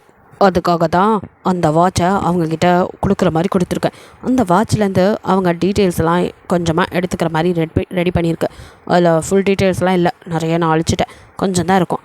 அதை வச்சு அவங்க என்ன நம்பி எனக்காக எல்லாம் செய்யும் போது நான் அவங்கள நம்ம கஸ்டடி கொண்டு வரத்துக்கு ட்ரை பண்ணுறேன். அதை வச்சு நம்ம அடுத்த மிஷனை சக்ஸஸ் பண்ணலாம். அதுக்கு அந்த வாட்சை எப்படி ஆக்டிவேட் பண்ணுறது, அதோடய பாஸ்வேர்ட் அதெல்லாம் எனக்கு கொஞ்சம் தெரிஞ்சுக்கணும் அப்படின்னு கேட்க, அவனும் எல்லாம் நம்பி அவங்க அப்பா எல்லாத்தையும் சொல்ல, சரி ஓகே அப்படிங்க, சரி மிஷனை சக்ஸஸாக முடிக்கிற உன்னை நம்பி தான் நான் எல்லாத்தையுமே 1 by 1 செஞ்சிட்ருக்கேன், புரியுதா? எனக்கும் புரியும். ஓகே, அதை முடிச்சுட்டு சீக்கிரம் நம்ம இடத்துக்கு வந்து சரி, அப்புறம் உனக்கு எது தேவைப்பட்டாலும் செல்ஃபோன் கொடுத்தாலும் அவன்கிட்டே கேளு, அவன் நம்பால் தான், பயப்படாத, உனக்கு எது வேணாலும் செய்வான் அப்படிங்கிற மாதிரி அவர் சொல்ல, அப்படின்னு சொல்லி அதோட பேச்சுவார்த்தையை முடிச்சுட்டு ஃபோன் கால் கட் பண்ணுறாங்க. அது வரைக்கும் அவங்க நின்றுட்டு இருந்தோன்னா இப்போயும் பார்க்கலாம் ட்ரை பண்ணுறா. பட் இருட்டில் ஃபேஸ் அவ்வளோவா தெரில. சரி பேசி பார்க்கலாம் அப்படிங்கிற மாதிரி ஜேகேவோ எப்படி அவரோட உங்களுக்கு தொடர்பு அப்படிங்கிற மாதிரி சும்மா போட்டு வாங்குறான். அவனோ எப்படி ஆதி அந்தம் எல்லாத்தையும் சொல்ல, ஓ அப்போது அங்கேயே ஒரு கருப்பாடு இருக்குது. மொதல் மிஷனை முடிக்கிறேன் அப்புறம் ஒன்றை முடிக்கிறேன் அப்படிங்கிற மாதிரி ஜிகே. ஆமாம் அந்த ஹீராஜுமே நீங்கள் ஒன்றாவே சுற்றிட்டுருக்காங்க அப்படிங்கிற மாதிரி பொண்டாளுக்கோ ஹீரா சாரான ட்வின்ஸ் அப்படிங்கிறது அவ்வளோவா தெரியல. ஸோ அவரோ அதுவா அவங்க 2 பேரும் லவ் பண்ணுறாங்க அப்படின்னு அரசல் பரசலாக பேசிக்கிறாங்க. 2 பேத்துக்கும் கூடிய சீக்கிரம் கல்யாணம் கூட பேசிக்கிறாங்க அப்படின்னு போகிற பக்கம் அவன் ஒரு பாமத் கொளுத்தி போட்டு போகிறான். இங்கே ஜேகேக்கோ எதை அவன் லவ் பண்ணுறானா, அவங்க 2 பேரும் லவ் பண்ணுறாங்களா அப்படின்னு இங்கே மண்டையை வெடிக்கிற மாதிரி இருக்குது. டேமிட் நோ ஒய் மீ அப்படின்னு சொல்லிட்டு அவனுக்கு செம்ம கடுப்பாகுது. அவனால் ஏற்றுக்கவும் இல்லை. எப்படி அவனை காதலிக்கிறியா, கல்யாணம் பண்ணிக்க போறியா அப்படின்னு செவத்தில் கையை கத்திட்டு இருக்கான். இப்படியே அந்த நைட்டு ஸ்கிப் ஆக நெக்ஸ்ட் டே விடியாதுமா ஜிமின் அப்பா தான் முன்னாடி மறுபடியும் வந்துக்க, இவர் வேற அப்படிங்கிற மாதிரி அவன் அப்படியே பார்த்துட்ருக்க. லுக் அப்படின்னு எதை ஆரம்பிக்க, வெயிட் இப்போ நீங்கள் என்ன சொல்ல போகிறீங்க, மறுபடியும் உங்கள் கேங்கை பற்றி சொல்லு, அதை பற்றி சொல்லு, இதை பற்றி சொல்லு, இதே தானே, ஓகே வேணா ஒரு டீல் பேசிக்கலாமா, எது அப்படின்னு பார்க்குறாரு. ஆமாம் நல்லா இருக்கல, போலீஸ்க்கும் மாஃபியாவுக்கும் டீல், அதாவது அவங்கள பற்றி எல்லா டீட்டெயில்ஸும் நான் உங்களுக்கு தரேன் அப்படின்னா அதில் எனக்கு என்ன லாபம் இருக்குது சொல்லுங்கள். ஸோ அப்போ நீ என்கிட்ட எதுவும் எதிர்பார்க்குற, okay come to the point, இப்போது நீ என்ன எதிர்பார்க்குற அப்படின்னு சொல்லிட்டு அவர் கேட்க, கரெக்டாக சொல்கிறீங்க, என்ன இருந்தாலும் நீங்கள் எங்களுக்கு சீனியருங்கிறத நிரூபிக்கிறீங்க. நீங்கள் இப்போ எனக்கு என்ன பண்ணணுன்னா, இந்த 5 வருஷமாக நான் மறந்ததெல்லாம் யாருக்கும் தெரியக்கூடாது, அது அண்டர் கவர் ஆப்ரேஷன் அப்படின்னு சொல்லி மாற்றணும். நான் பண்ணது எல்லாமே நீங்கள் சொல்லி தான் பண்ணேன் அப்படின்னு சொல்லணும்.